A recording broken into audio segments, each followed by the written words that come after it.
Hello, BookTube. So you may or may not have recognized, but from my previous videos, but I have actually moved. So I'm pretty excited about that.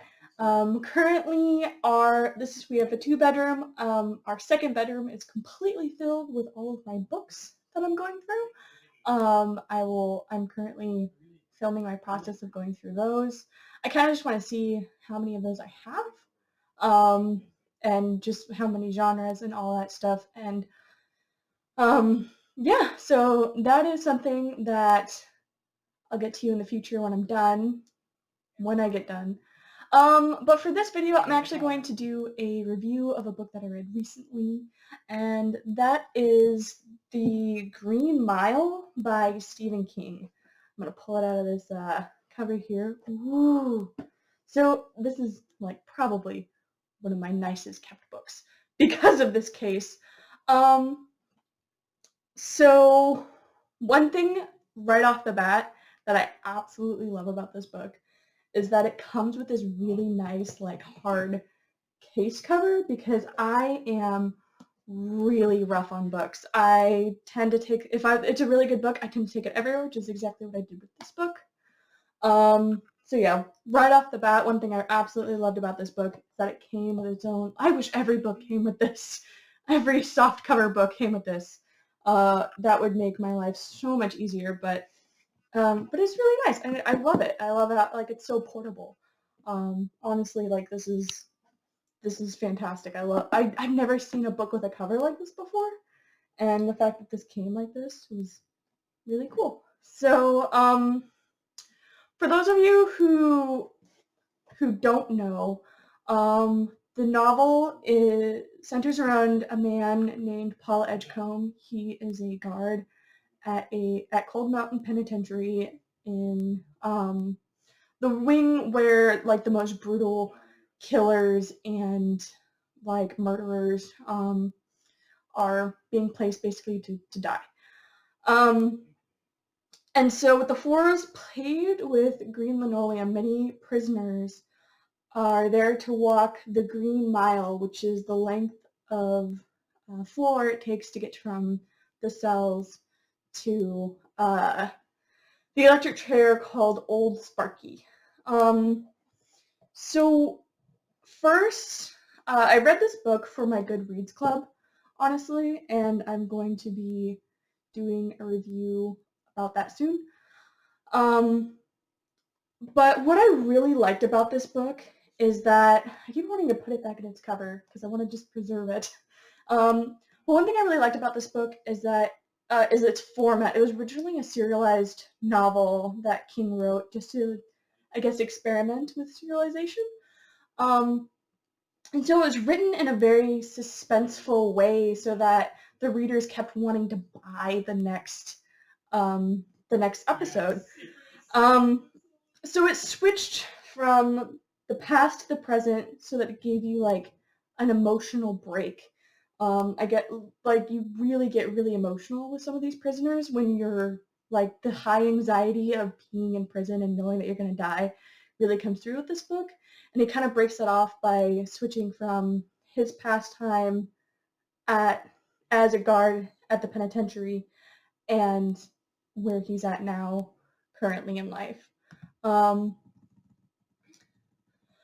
Another thing that I really liked about this novel is that there's a lot of humanization in this novel. So when in terms of, like, everyday life, I feel like there's a lot of othering when it comes to talking about criminals. Like, they're not something that they're not exactly kind of what I just said. Like, it's not something. We think of them as some things, not some ones. And so King actually humanizes them to the point where I actually started feeling empathy and compassion for some of these people. And even though they were horrible, horrible criminals, each prisoner has their own personalities. For example, there's one French man named Delacroix, who's a French criminal who absolutely, like, fell in love with this mouse. And then there's John, who's like this really huge black guy who's afraid of the dark. And so, yes, there are people who have done terrible things, but they're also people. They're still people, and that really shows through this book. There's some contrast to that, which comes with from a guy named Percy Wetmore. He's the bad guy of the story, but he's not even a prisoner. Like this prison holds like the world's worst of the worst, or theoretically, and like the worst guy in the story is this Percy character. He pulled strings from he knew the governor, so he pulled strings in order to get him a job at the prison just so he could watch people die. He's like that sadistic. And so that kind of contrast between this person in power who's just a sick, demented person who's basically like evil versus people who have actually committed crimes, like they have actually killed people, but they have like way more compassion than this person who hasn't theoretically done anything. So another aspect that I really like about this book is that there's a lot of magical realism. So John Coffey, because this is a gift that is only partially explained in the book. I'm not really going to spoil it for you, but John Coffey has a gift. It's never explained how he got it, why he had it, who gave it to him. And so that leaving like the real reason of why he has it kind of up to the reader's interpretation, which I really liked. I really enjoyed. And I really like John Coffey's character. He's both wise and ignorant at the same time. He's kind of like he's like wise beyond his age, but innocent like a child. And he's such like a really interesting character that you kind of think like, what did he just say? And he's just very deep, and I still find myself thinking about some of the things like some of the circumstances and some of the things he said. Even though it's like all of his wording is very simple, the meaning of his words is still like very, very deep, and there are things that I still think about today. The next topic about this book that I really that it really stood out for me, obviously, was the key subject of death. It's obviously this is a penitentiary where this is your last stop before you go to the electric chair. And so I kind of was thinking about the idea of waiting for like your inevitable death. I would think that that's probably one of the worst things you would have to do in life, is to know that you're going to die and knowing that there's nothing you can do about it. Like, I think that is one of my, like, personally, one of my biggest fears in life is like, would be knowing that I'm going to die and there's nothing I can do about it. And so that was another thing that was talked about, is how do you prepare yourself for death. There's a process that they do in the book, but even like, so there's a process in the book where they're able to get whatever meal they want for their last meal. Then they walk the Green Mile and a priest prays with them, and then they sit in front of a chair in front of a whole audience of people mainly people who are like their loved ones and people who they have wronged in life. And so like the idea that there's this process for someone to like basically die is really like kind of creepy. It seems kind of creepy to me.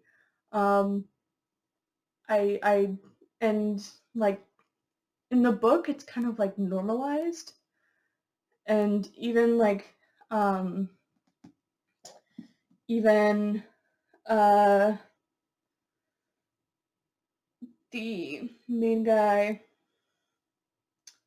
forgot his name for a second, but like the main prison guard even comments on it that like he's just normalized death to the point where it's just another day at the job for him. So that's kind of interesting and alarming about this book. There are some things that I didn't like about this book. It's very graphic.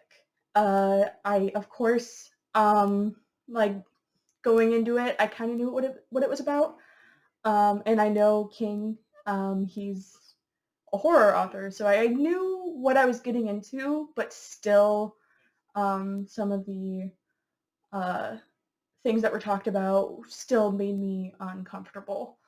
Um, and for those of you who are interested in reading this book, I would like to first give a trigger warning. This involves gruesome imagery, including the rape and murder of 2 little girls. That comes up right in the beginning. So, I'm not trying to spoil anything for you. I just want you to be aware. There's some language for those of you sensitive to that, though that's like the least worrisome thing about this book. There's blood and gore, graphic imagery, and obviously death. So if you don't like any of those things, I would not recommend this book for you. If I'm not saying that there are people who but if they're so if those things really bother you, I would not recommend this book. But if you really want a really good novel that is meaningful and has, I don't know, it teaches you humanity in a way that I'd never really thought about before, then I would definitely 100% recommend this book. I actually gave this book a 5 out of 5, which is something that I very rarely do, and I did that because I could not put this book down. I was literally moving with this book in my hand, like reading it as I was like carrying boxes or in between during in the car when we were going from one place to another. So I could not put this book down, which is why I gave this book a 5 out of 5. And the way that King wrote it just made you want to keep reading it and made you want more. So yeah, if you're looking for a really good horror novel that you won't be able to put down, that